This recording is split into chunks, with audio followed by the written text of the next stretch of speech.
This video is called Transactions and is video 4D in the SQL series. I'm Jim Renault, professor at Shawnee State University, and I'll be taking you through this video lecture. In this video lecture, we're going to be discussing transactions within SQL, specifically MySQL.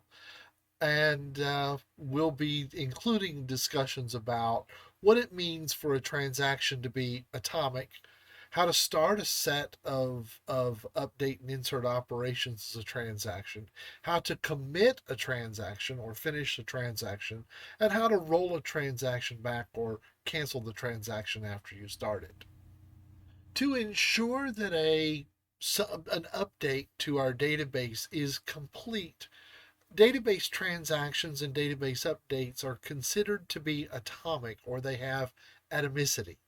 Um, what this really means is that either the entire update completes in the database's file or none of it completes. So the database does a whole lot of trickery to make sure that what we start to create actually gets updated and written onto the hard disk. And if it ever fails, then the entire transaction gets removed. For instance, imagine if we were adding transactions to an inventory system and removing parts from inventory without putting them on an invoice. Well, that wouldn't make sense. Or a general ledger transaction that posted the debits but not the credits. Well, that doesn't make sense, does it? Um, or an invoice that might be made up of multiple tables where the invoice header information is in one table and the invoice detail information is in another table. You'd want both of those tables to be updated completely or the invoice would be broken. So you can see how we want those transactions, those larger chunks of posting, of updating, of inserting and updating, to be atomic. We want them to be complete. We do this atomic wrapping, this completeness, by creating a transaction. And we do that by executing the SQL statement start transaction. What start transaction does? Well, it does exactly what it sounds like it does. It creates the transaction or starts the transaction. Then we execute selects to possibly get information. We execute create variables, and you'll see that in a previous presentation. You'll see all kinds of statements within the transaction, and then at the end of the transaction, once we're all done, we just don't go on with the next transaction. We have to tell SQL that we're done.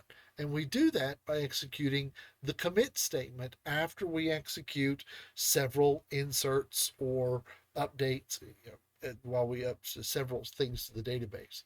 If we decide at some point, nah, I don't like what I've started here. This transaction isn't right. I've done something wrong here. I've done something wrong there. I don't want any of it to happen. You type in the statement rollback, and all of the inserts and updates that have executed so far successfully in the transaction will be undone in the database. Really kind of handy. If you know that statement, I didn't want to do that, rollback. Now, you have to start the transaction first, and if you commit, there's no rolling back anymore. So remember that we will wrap one or more insert and update statements inside of a transaction. The transaction starts with start transaction. We complete the transaction with success, with commit, or we complete the transaction with nothing getting updated by executing the rollback statement.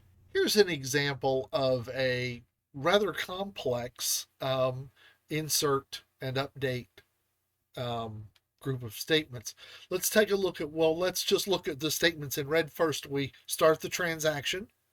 So those three statements must all execute completely and correctly. And then we hit commit or execute the commit statement to actually cause the update to happen. Now let's just look at these statements. This is in our video demo database where we're dealing with shipments with shipment details.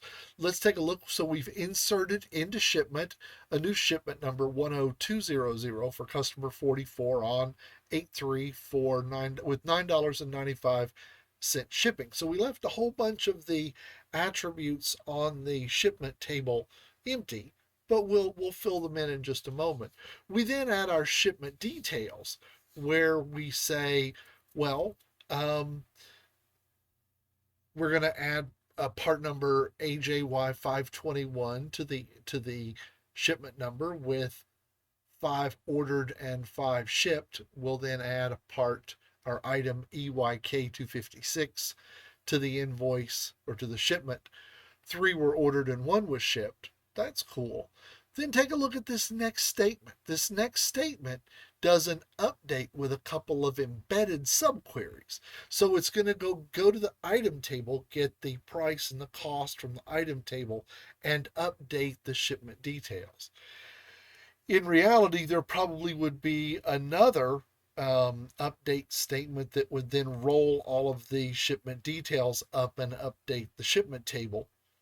But I didn't fit quite on the screen. But you can see how if one of these fails, the whole thing fails. The invoice doesn't appear half done. If the second insert fails or the third update fails, then the first insert will never happen. It will happen, the rollback will happen automatically. And then the commit here actually causes the transaction to happen. There were a couple of websites that I did use in the presentation, in creating this presentation. The Techopedia's definition of Atomicity, and then the MySQL documentation on the commit statement. This concludes video 4D on transactions within a SQL database. This presentation is copyright 2021 by James Immerno, PhD. All rights are reserved. Contact me at any time at jrenault@shawnee.edu. I'd really love to hear that this was helpful. Remember that this work is currently licensed to you under a Creative Commons Attribution Non-Commercial Share Alike 4.0 International License. And I would like to say thank you for watching, and I hope you learned something.